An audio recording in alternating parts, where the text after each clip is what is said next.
my name is Shuba, and today we have with us the amazing sound engineer from the audio technician from the Media Center, Scott. Thank you so much for joining us today, Scott. Oh, thank you for having me.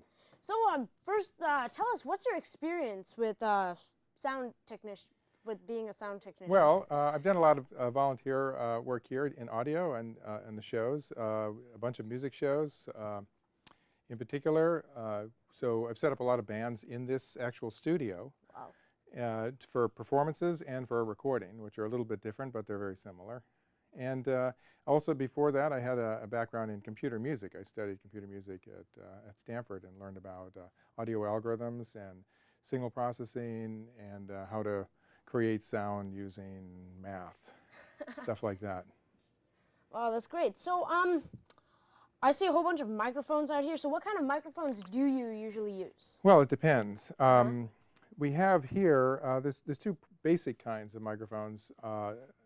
One are condenser mics and dynamic mics. And condenser mics are a little more sensitive and best used in the studio, and they take a special kind of power. Here's an example of one here. Yeah, and that it's the one that kind of stands in front of you and talk into it like this rather than point at you, and it has that kind of it's just a little, what it is, it's more sensitive to quick changes and like if you were trying to pick up someone playing a guitar and you want to hear all the finger scratching on the strings, you use something like that up close and you pick that up very nicely. But if you're on a stage, mainly you just want to get the sound, and if someone drops it, you don't want it to break and that kind of stuff. And so we use these primarily here. We use Shure microphones, and this is a kit for doing drum miking, and it contains a set of microphones. The basic one is this instrument mic. This is the SM57 mic, and it's very sturdy. You can drive over it and you can throw it around, and you might break the plastic, but it'll still work. And these have been around for decades and used a lot on stage, and everybody knows how they work and how they sound, and they're used to them. That's great. And so there's actually, if you were doing a drum setup, we don't have any drums here to show you. It comes with a clip that onto the drum, put this in there, and you can actually connect the mic so that it will do a very close-up recording or amplification of the drum membrane. And you can put different mics in every drum and balance it just the way you like it.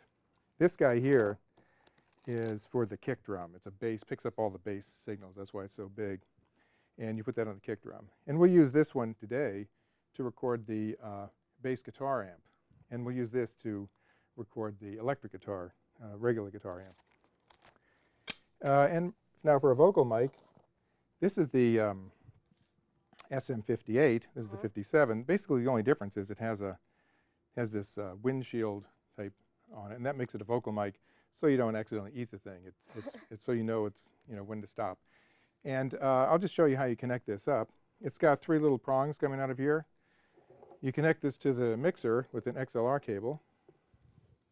Looks something like this. It has 3 holes there. A little hard to see that, but you can connect this right in here. And at the other end of that, you can connect that into this mixer. So normally on a setup, give me a little more slack.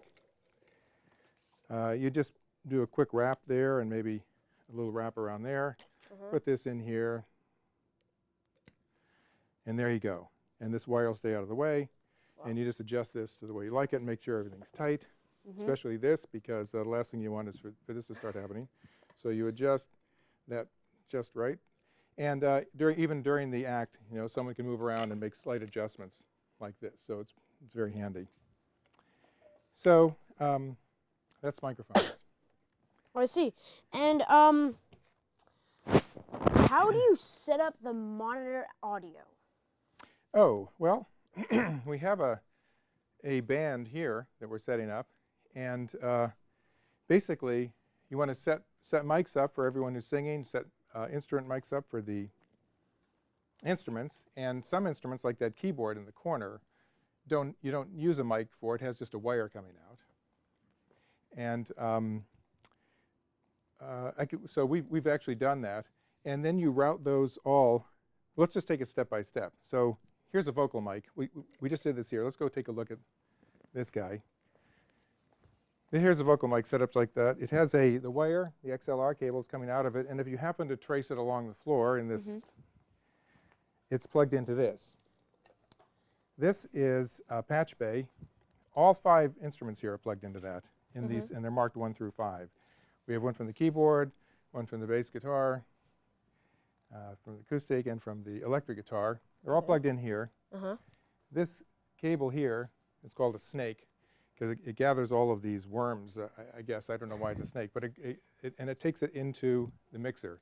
And this cable we actually have is about 75 feet long, so you can take it some distance. So you bring this into the mixer, and we'll talk about what happens here, but basically you do a mix, and you send it back out into this box, and that's an amplifier. It's got an amplifier in it and an EQ, and that routes it to these 2 speakers. One speaker is to make the room sound good, and the other speaker is a monitor for the musicians so they can hear themselves properly. And you can set those levels differently in case you need to because of the room needs. You generally have to make the room a lot different than what they want to hear back on stage. All right. So I'm seeing a lot of like knobs and levers and everything over here. It looks like something out of like a science fiction movie. So could you maybe like, explain what a few of these things do? Yes. I'm going to set this out of the way. The first thing to do is, exactly like you said, keep track of what you're doing. So we had all these wires plugged in there, but we didn't just plug them all together. We very carefully plugged the bass into plug 4. And here it is here on, it's going to show up controlled by channel 4. And I put a B there on the bottom on a piece of tape to remind me that's the bass. This is the V, a V for voice, AG for acoustic guitar, electric guitar, and this K is for keyboard. So now I know what I'm doing. At least I know what channels I should be using. And the way this channel works, there's one for each instrument. This top knob, it kind of comes in here and goes out there, approximately. This top knob controls the input level. So some instruments are quiet, some are loud. You have to set that knob so that you get a standard level. Then these next knobs, this first knob we're using to send it back to the monitor mix. So they just get the sound right back at them, and that's how we control that. And these are for other auxiliary outputs we're not using. Right here is a EQ. That's if there's too much bass or too much whatever, we can kind of adjust the tone quality a little bit. And then down here, this slider controls what's going back out to the house speaker. Through that speaker. To the room. Yeah, that's for that speaker. So in this particular setup, this slider controls that speaker, and this knob controls that speaker, which goes back just for them to hear themselves. And then each instrument or voice has their own channel. Cool. So what do you usually use reverb for? Oh, I see. Well, reverb in a room, if we're in a room like this, we can kind of tell that we're in a room, as opposed to if we were in if we were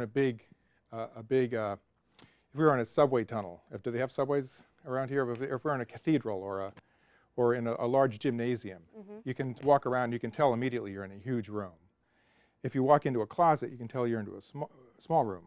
And why is that? It's because of the reverb. The reverb is the reverberation of the direct sound coming, say, out of someone's mouth. See, we put a microphone in front of someone's mouth, all you hear is the direct sound.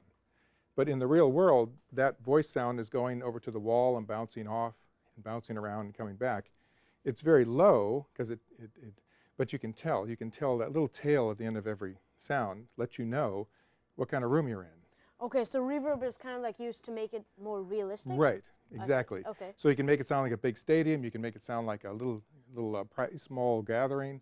You can also put special effects on it. Yeah. So we should probably actually set the levels for this guy. I could show you how this trim works. Can we do that now? So Curtis, could you use the microphone? So what's trim? Is that the gain? Yeah, that's like the. Check 1, 2. I'm going to mute him. And but I'm going to ask him to check that. Now this trim controls the level. I'm muting him because I don't need to hear him, because I'm going to use this meter to see the level by putting mute and hitting this button here and making sure that button's on. Now if you go do that check sound. 2, check 1, 2.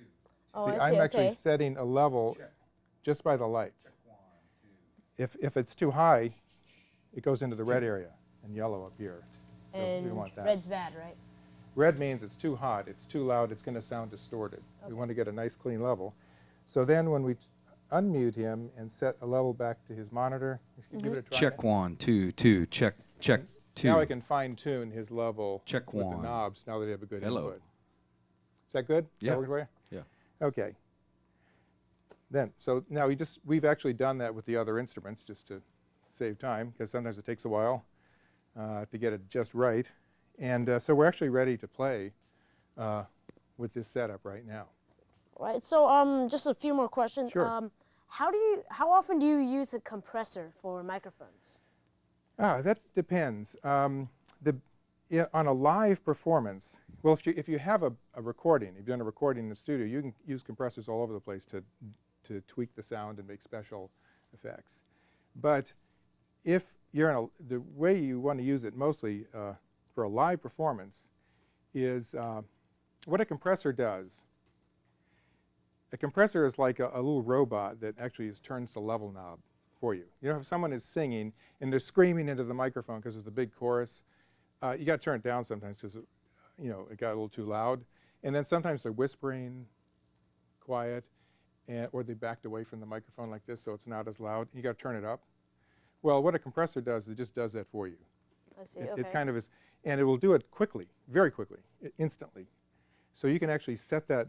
So you use a compressor for voice to make sure if somebody suddenly laughs really loud, it'll bring the level down so it doesn't like get too loud and blow everyone out. And if they start whispering and it gets too quiet, it brings the level up. So that's the idea of a compressor. You can apply that to other instruments like a drum kit and to really make some really neat sounds and use it for special effects. But so the answer is you really need it for a live, large event. You can't. But if for a small, say for just this group, I don't think we need it. I see. For like a big rock concert or something. Yeah, I wouldn't want to be out there without one because sometimes people start screaming and then they get away from the microphone and you can't. You need to just make it helps when the singer hasn't been absolutely perfect or is emoting with the way they're performing. It helps you balance the sound quickly. I see. Okay. So I know that one big problem that sound engineers have is like feedback sometimes. So how do you avoid feedback? So feedback, what feedback is, well, here's the problem, is sound travels through, I was talking about reverb, it bouncing off the walls. Well, it actually, the trouble is it comes out of the speakers too. So if I'm going to just move over here. If I'm standing in front of this speaker, and I have my microphone, I'm okay. I might sing into here and then some sound will be coming out here. But if I took this microphone and I stood over here and I started singing in this microphone and then sound was coming out here, this sound would come back into the microphone. Now it doesn't happen instantly, it takes like a couple milliseconds. The sound travels about 1,000 feet per second. It travels about this far in a thousandth of a second. So what you'll actually get a loop. The sound will actually, you'll go in here, go through the wires, come out here and go this distance, which is the slowest part through the air, and then go through again. And it'll just amplify itself. And that's feedback, because that loop has actually got a pitch, like this high-pitched sounds of feedback. That's this distance. If you want to change the pitch, just move closer or further away from the. And if you want to not have it, don't put your microphone in front of the speaker. Okay. That's what you have to do. Yeah. So And so that takes a little bit of gymnastics sometimes if you have a lot of people and monitors and speakers everywhere. I see. Okay. And I once unplugged my electric guitar from the amp without turning it off, and that caused feedback. Oh, really? So, yeah, does that happen? Well, yeah. What might happen is you would normally get you might get a big clicking exactly, sound, something like that. and that click could, for a minute, go through, make a big sound coming out of your thing, and then your electric guitar could have a pickup on it, and it could actually go through. But I'm surprised that you actually got feedback for very long. You might get it it wasn't too just long. as you're pulling it, just during that scratching activity, you might get a really big sound, but then it would pop, and it would be over. I see. Okay. So how can you change the sound of someone's voice? I mean, I've always wanted to know this. Like, can you make Yes. it like sound like Alvin and the Chipmunks or something? You can, yes. There's a lot of special effects now that you can actually plug in. Like that's what you can use some of these other knobs for to control when you're sending that sound off to a processor and then bringing it back. But there are there's ways you can do pitch changing, and there's be a little hard to explain how to do that right now.